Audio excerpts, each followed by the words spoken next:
नमस्कार साथियों, एक बार फिर आप सभी का स्वागत है एडुटेनमेंट शो पर, जहां आज एक बार फिर हम लेकर आए शिक्षा जगत के प्रमुख समाचार। आज तारीख है 10 अगस्त 2020।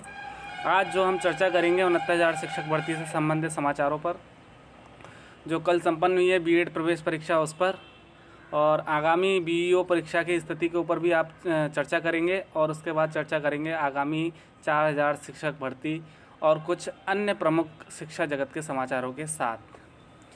तो वीडियो को शुरू करने से पहले अगर आप हमारे चैनल पर नए हैं तो हमारे चैनल को सब्सक्राइब करके बेल आइकन दबा दें, जिससे आने वाले वीडियोस का नोटिफिकेशन आपको आसानी से मिल जाए।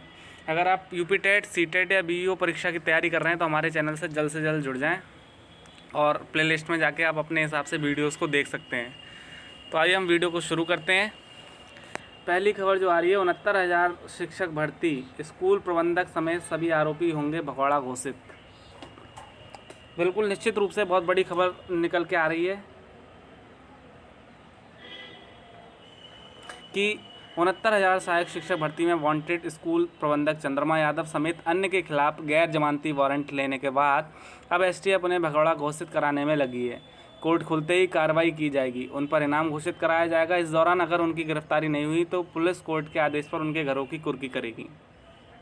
69,000 शिक्षक भर्ती में फर्जीवाड़ा करने वाले आरोपियों में स्कूल प्रबंधक चंद्रमा यादव, प्रतापगढ़ का दुर्गेश, भदोही का मायापति दुबे और डॉक्टर कृष्णलाल पटेल के रिश्तेदार समेत 7 आरोपियों की गिरफ्तारी बाकी है।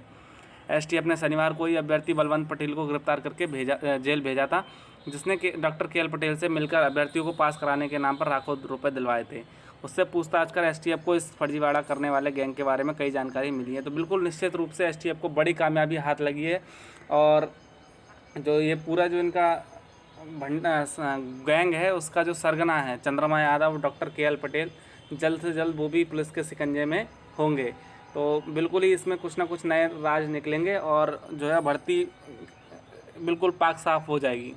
तो आशा करते हैं जल्द से जल्द जितने भी आरोपी हैं सभी पकड़े जाएं और फिर भर्ती अपनी गति से गतिमान हो। बढ़ते हैं अगली खबर की तरफ। बीएड प्रवेश परीक्षा में शामिल हुए 83% अभ्यर्थी।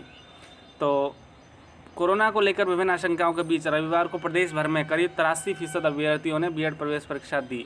मेरठ में एक केंद्र पर फर्जी प्रवेश पत्र से परीक्षा देते हुए महिला अभ्यर्थी पकड़ी गई। वहीं रामपुर में दूसरे के स्थान पर परीक्षा दे रहा एक युवक धरा गया। राज्य परीक्षा समन्वयक प्रो अमिताभ वाजपेयी ने बताया कि दोनों के खिलाफ विधिक कार्रवाई की जा रही है। बीएड प्रवेश परीक्षा रविवार को सुबह 9 से 12 और दोपहर 2 से 5 के बीच 2 पालियों में कराई गई।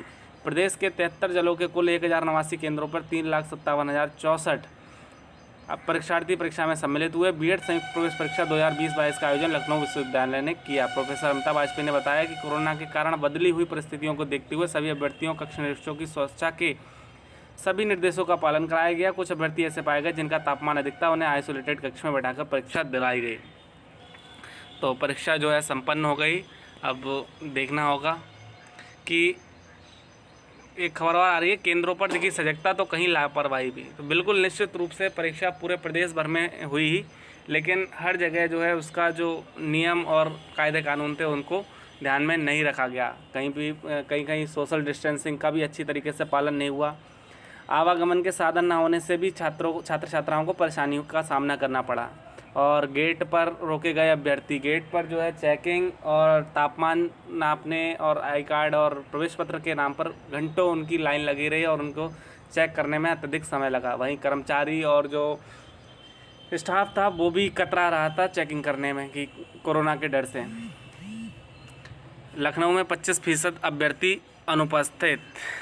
वहीं मुस्तैद दिखे जिम्मेदार, सुरक्षित रहा माहौल, हाथ सैनिटाइज कर अंदर गए छात्र। ठीक है, तो बहुत सारी खबरें आ रही हैं कि परीक्षा जो है सकुशल संपन्न हो गई। ये बहुत बड़ी उपलब्धि है सरकार के लिए और आशा करते हैं कि जल्द से जल्द इसका परिणाम भी घोषित होगा। अगली खबर जो है इसी से जुड़ी हुई आ रही है। कोरोना संक्रमण के बीच बीएड प्रवेश परीक्षा संपन्न, केंद्रों पर मास्क व सैनिटाइजर लेकर पहुंचे परीक्षार्थी, थर्मल स्कैनिंग के बाद ही दिया गया प्रवेश। कोरोना काल में बीएड परीक्षा अनुचित। वहीं पे कुछ लोगों ने ये भी विरोध दर्ज कराया है कि इस कोरोना काल में इतना आवश्यक क्या था बीएड परीक्षा कराने को।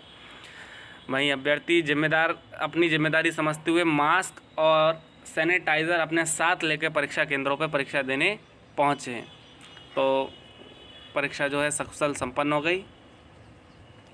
एक इसमें लापरवाही बड़ी देखने को मिल रही है। बीएड प्रवेश परीक्षा में हिंदी का एक सवाल रिपीट, अभ्यर्थियों ने दर्ज कराई आपत्ति, मार्किंग को लेकर असमंजस बरकरार। बीएड प्रवेश परीक्षा का पेपर तैयार करने में हुई लापरवाही सामने आई है। पहली पाली में सामान्य ज्ञान और हिंदी के पेपर में हिंदी का सवाल 2 बार पूछ लिया गया। अभ्यर्थियों के बीच असमंजस की स्थिति है कि अब मार्किंग किस आधार पर की जाएगी। हालांकि अभ्यर्थियों को पेपर सामान्य और संतुलित लगा, लेकिन तर्कशास्त्र के सवालों ने अभ्यर्थियों को उलझाया। पहली पाली में सामान्य ज्ञान के 50 और हिंदी अथवा अंग्रेजी में से किसी एक विषय के 50 सवाल यानी कुल 100 सवाल हल करने थे। दूसरी पाली की परीक्षा में तर्कशास्त्र और विषय के 50-50 सवाल थे। 3-3 घंटे की 2 पालियों में कुल 100 सवाल हल करने थे। पहली पाली में हिंदी का एक सवाल रिपीट हुआ है। बुकलेट संख्या जे में 75वें और 88वें नंबर पर एक ही सवाल 2 बार पूछा गया। निम्न में से रूढ़ शब्द कौन सा है। अभ्यर्थी को समझ में नहीं आया कि दोनों सवालों का जवाब दें या एक ही बार उत्तर दें। कुछ ने कुछ ने एक बार ही उत्तर दिया। अभ्यर्थियों के बीच इस बात को लेकर असमंजस है कि मार्किंग किस आधार पर की जाएगी। वहीं कोरोना से जुड़ा कोई भी सवाल परीक्षा में नहीं पूछा गया। सामान्य ज्ञान में कोरोना से जुड़ा कोई सवाल नहीं पूछा गया। अभ्यर्थी इस आधार पर अनुमान लगा रहा है कि पेपर सेटिंग काफ़ी पहले ही तैयार कराया जा चुका था, क्योंकि पहले यह परीक्षा अप्रैल में प्रस्तावित थी। दौलत हुसैन इंटर कॉलेज में परीक्षा देने जौनपुर से आई सृष्टि ने बताया कि जो पढ़ा था उसमें से बहुत कम सवाल पूछे गए। सोनी यादव ने बताया कि पेपर संतुलित था। वहीं नीतू यादव का कहना था कि पेपर कठिन आया। अभ्यर्थी नीतू और प्रतिभा के मुकाबले पिछले साल के मुकाबले इस बार तर्कशास्त्र से जुड़े सवाल ज़्यादा कठिन थे।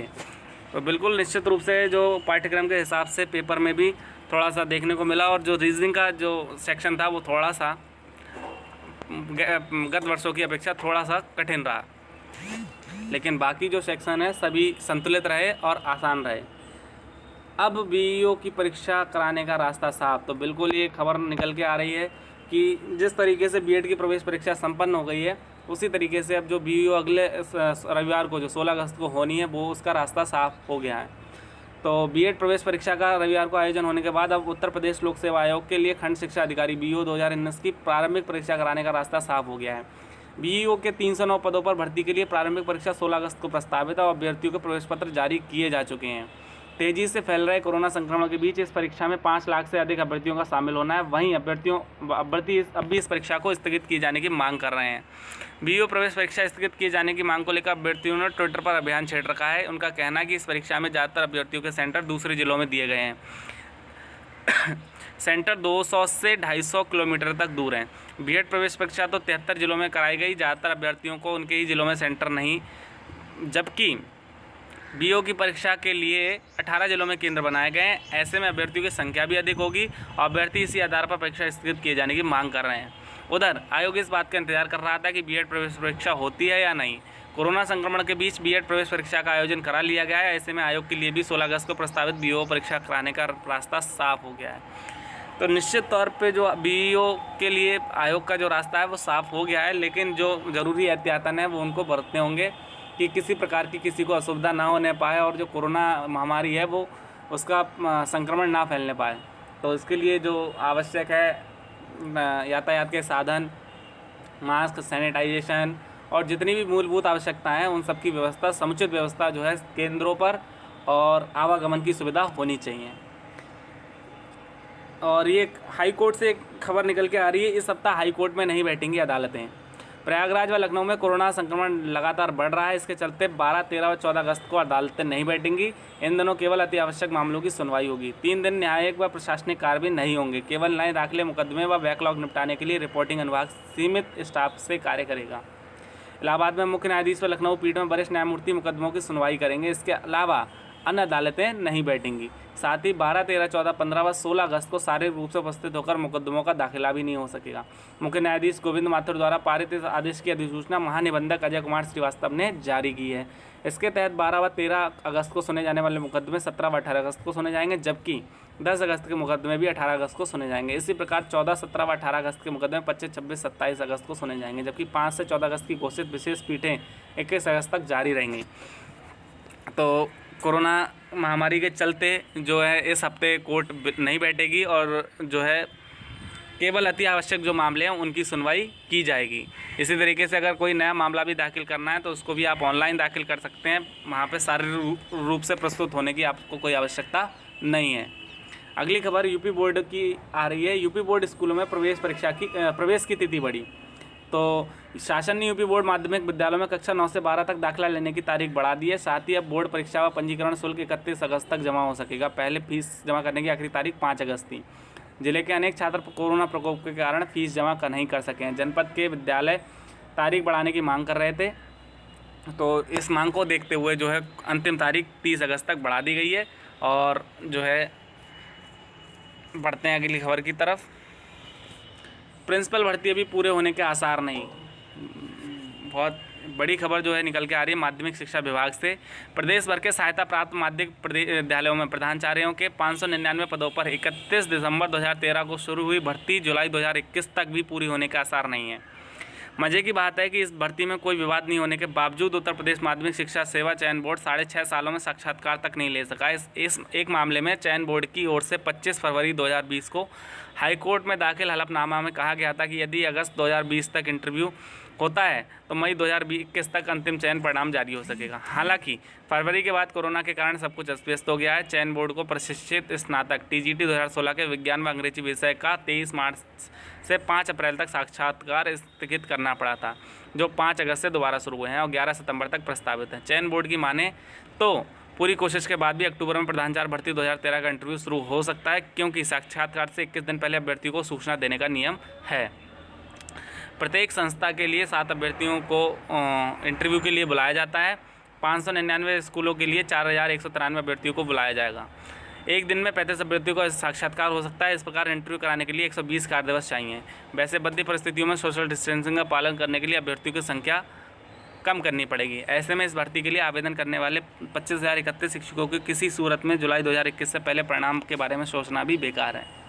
तो यहाँ पे बिल्कुल सरकार की हिलावाली देखने को मिल रही है कि 6.5 साल में प्रधानाचार्य की जो भर्ती है वो अभी तक पूरी नहीं हो पाई है और आगे भी 1 साल तक इसकी कोई उम्मीद नहीं दिख रही है कि भर्ती जल्द से जल्द पूरी हो पाएगी भी या नहीं।